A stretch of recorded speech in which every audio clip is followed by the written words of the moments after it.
In this lesson, we're going to learn how we can start to work with ray traced shadows inside of 3ds Max. Okay, so in our previous lesson, we talked about shadow maps and how they can be used as a pretty nice shadowing method as far as being relatively fast to calculate and not having just a tremendous amount of time having to be used for our renders. Now, as I mentioned, shadow maps do have a couple of downfalls. One of the major ones is the fact that shadow maps don't take into account transparency or opacity maps.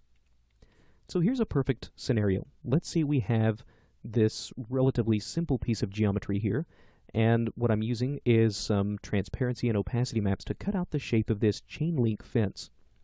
Now if I press the F4 key on my keyboard, I can select this plane, and you can see it's just a very simple plane looking at the wireframe, but I'm using a opacity map to just cut out the shape of this chain link.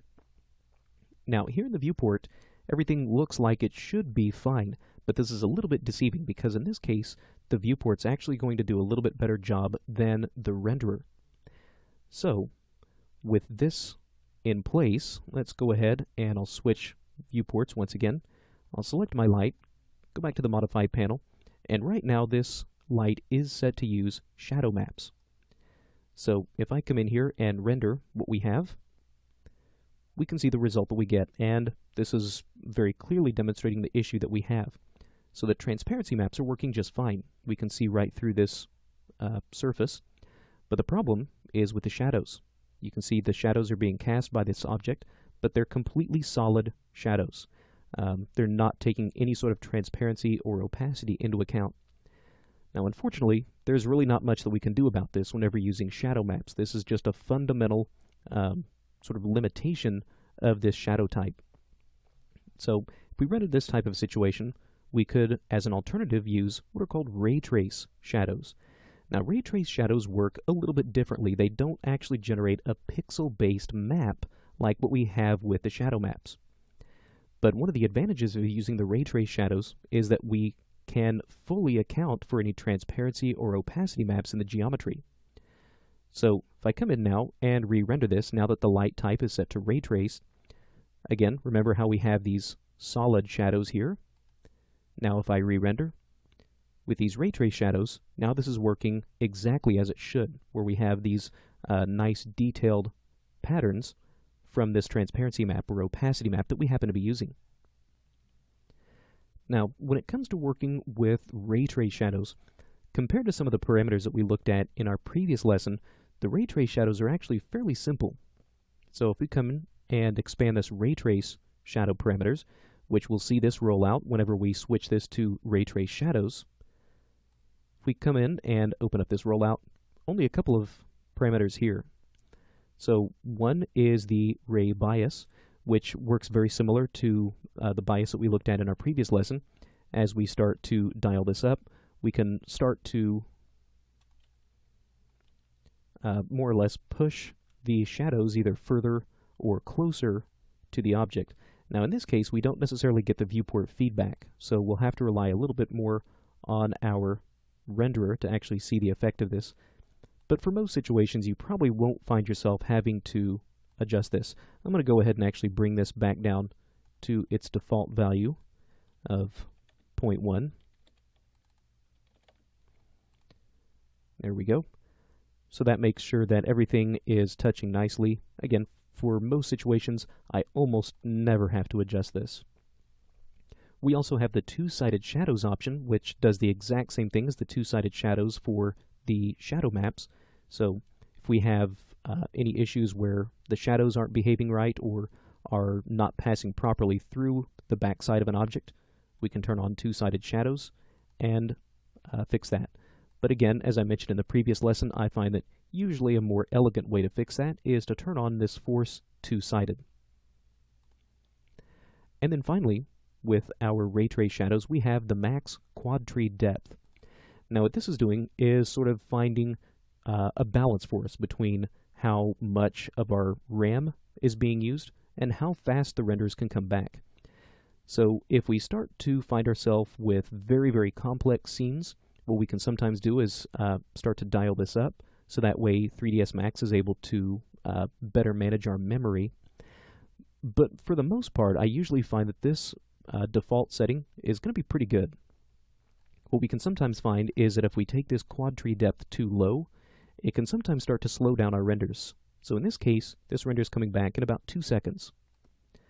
Now if I start to take my quad tree depth down, what's happening now is it's going to be using much less memory to render this out, which means the render can sometimes take quite a bit longer.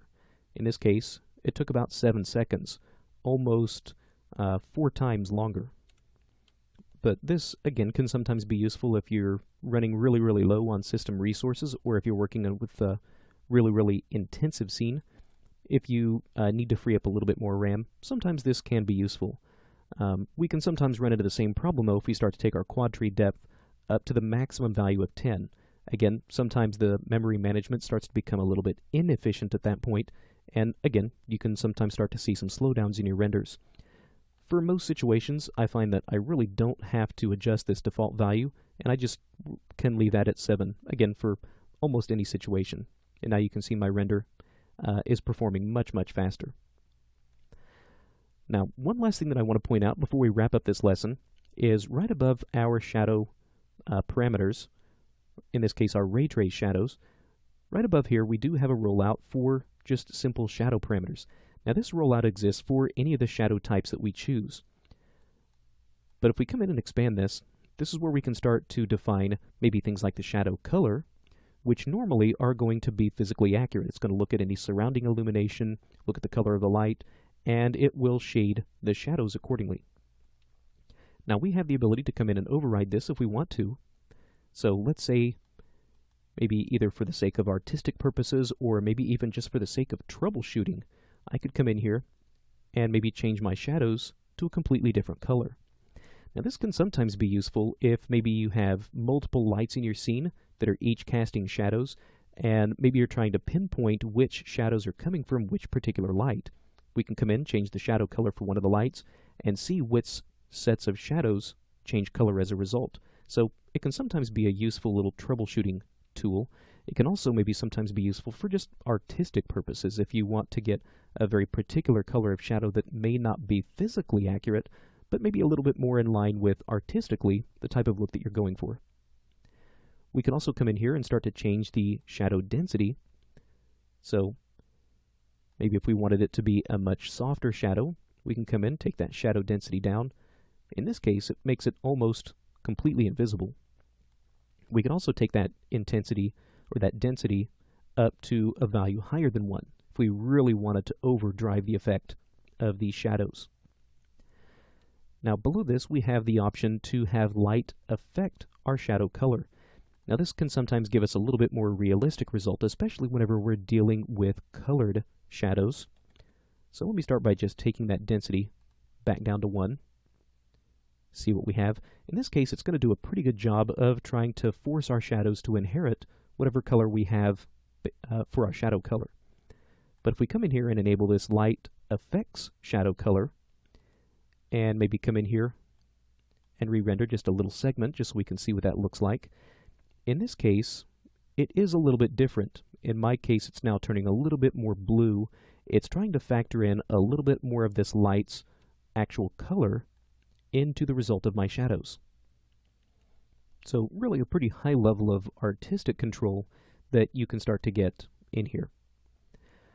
Okay, so that is a look at how we can start to take advantage of ray trace shadows if we want to start to really start rendering our scenes with things like transparency maps, opacity maps, or if we're looking for shadows that are very, very sharp and clean. So as I mentioned, each one of these different shadow types has some advantages and some disadvantages. Some of the advantages when it comes to using these ray trace shadows is, as we saw, these are able to support transparency and opacity maps without any problem. These ray trace shadows are also fully compatible with either the scanline renderer, and we can also use these inside of Mental Ray without any problem. Now, one of the disadvantages to our ray trace shadows is that they can be a bit slower sometimes to render when it comes to using really, really complex scenes.